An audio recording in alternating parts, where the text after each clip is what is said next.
Now, we will discuss the second point, which is the important acts and deeds to be done during the first 10 days of Dhul Hijjah. I have enumerated 35 important points. Some people have listed 10, 20, 30, some more. There are hundreds of good deeds you can do. To make the list a bit shorter, I have enumerated 35 important deeds and acts to be done during the first 10 days of Dhul Hijjah. And whenever I try and enumerate the ones which are the fard on the top, then coming with the highly recommended sunnah, and then the other sunnah later on. That's my policy.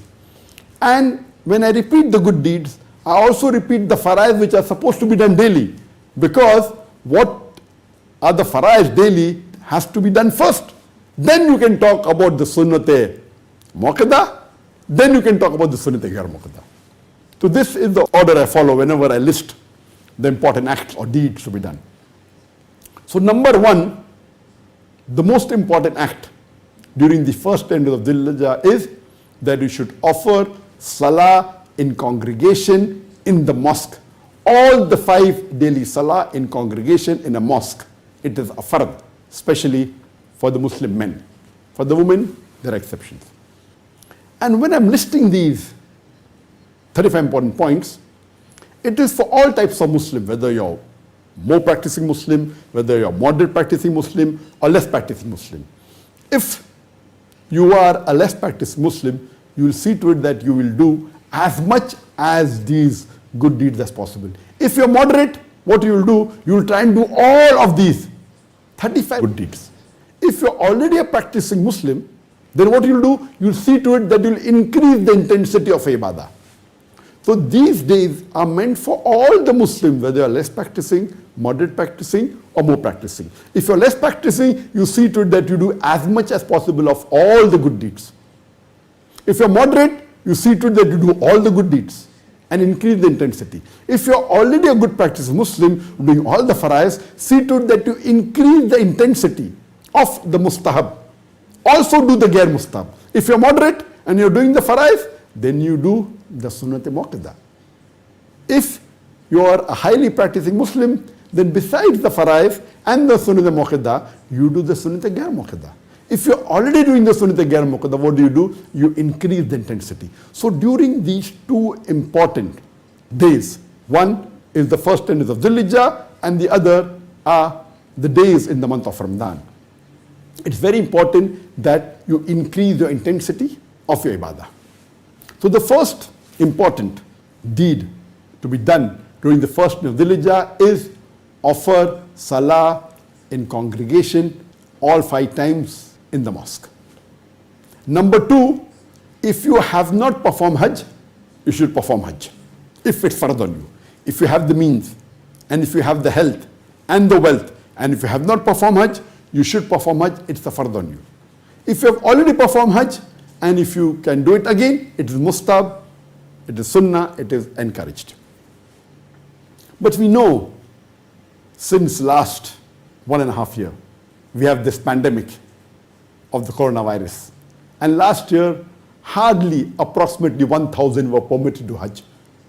This year, alhamdulillah, the Saudi government has announced they will allow 60,000 Muslims to do Hajj, out of which 15,000 would be Saudi national, and the balance 45,000 would be the foreigners who are living in Saudi Arabia who already have the Aqama. They will not allow any outside people to enter who are not residents of Saudi Arabia. But those who are already residents of Saudi Arabia, they will allow 45,000 people, and they'll see to it they'll allow from all the different nationalities depending upon the percentage they're present.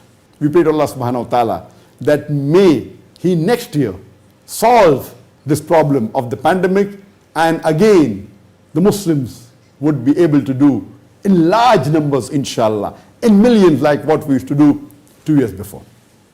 The third important act and deed is that you should abstain from all the haram acts, from the major sins as well as the minor sins. And if you're a good Muslim, not doing any major sins, alhamdulillah, there are some minor sins that Muslims normally do, unknowingly or knowingly. See to it that during these 10 days you abstain from all the sins, not only the major sins, but each and every of the minor sins. The fourth is that you should fast during Yawmul Arafah, the 9th Dhul Hijjah. And as I mentioned earlier, it will expiate your sins of the previous year and the coming year.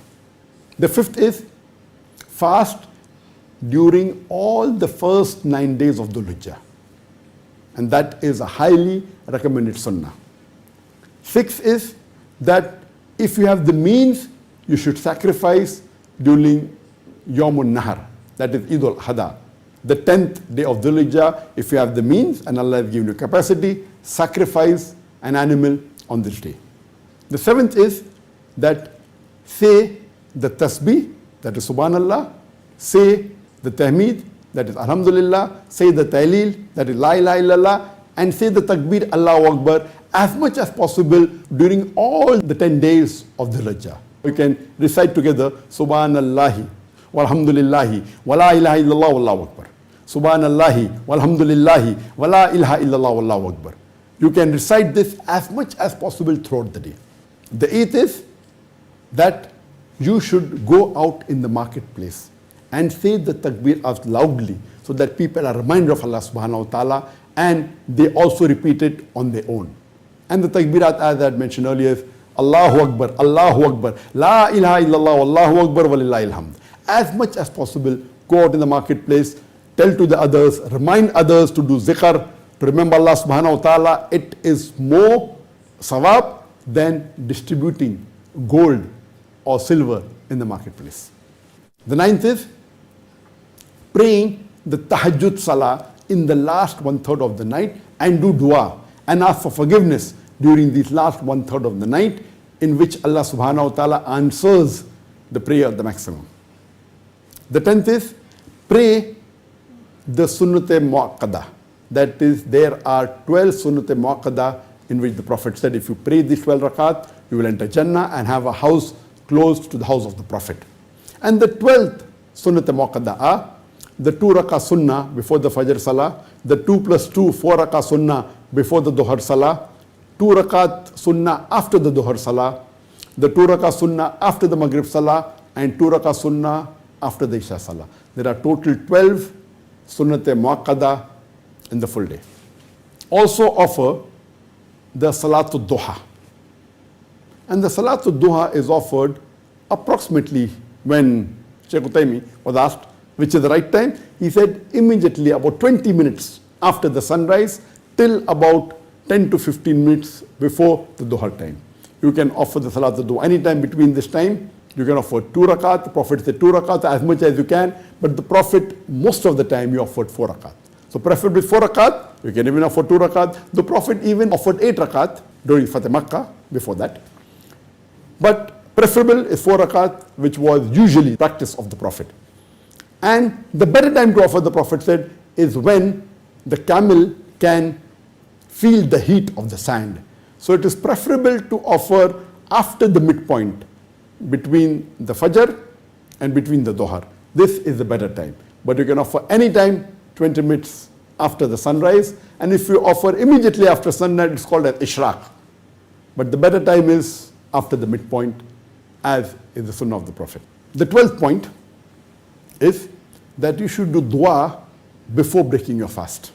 The 13th is do as much as dua throughout the 10 days of the Dhul Hijjah. And do not miss doing dua during the Friday of these 10 days, the first 10 days of Dhul Hijjah. Whenever Friday comes, whether once or twice, see to it that you offer in that 1 hour after Asr Salah, before Maghrib. This is an important time, one of the prescribed time for doing dua. The 14th is do zikr of Allah as much as possible throughout the 10 days of Dhul Hijjah. Point number 15, read the Quran.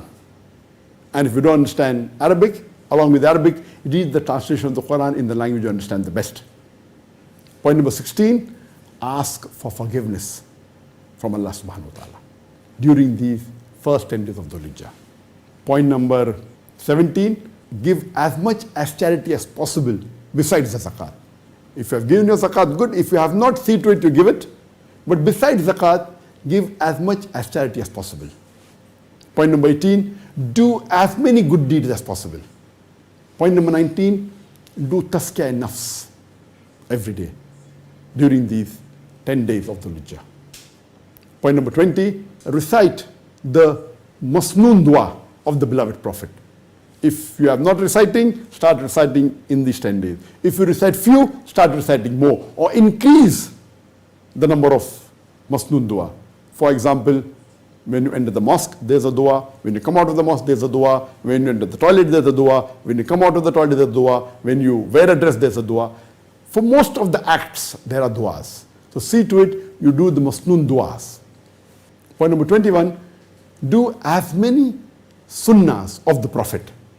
For example, while you drink water, see to it, you sit and drink water. It is a very important sunnah of the Prophet. When you wear a footwear, see to it that you wear the footwear on the right leg first. When you remove the footwear, see to it you remove your left leg first. When you enter the mosque, enter with the right leg. When you exit the mosque, you enter with the left leg. When you enter the toilet, enter with the left leg. When you exit the toilet, you exit the toilet with the right leg. When you are wearing a dress, a shirt, put your right hand first. When you are removing the shirt, remove the left hand first. When you are wearing a trouser, put the right leg first. When you are removing the trouser, remove your left leg first. These are the various sunnahs of the Prophet. Do as many sunnah as you can. If you are not doing, start doing it. If you are doing few, do more. If you are doing more, increase it as much as possible during these 10 days of Dhul Hijjah.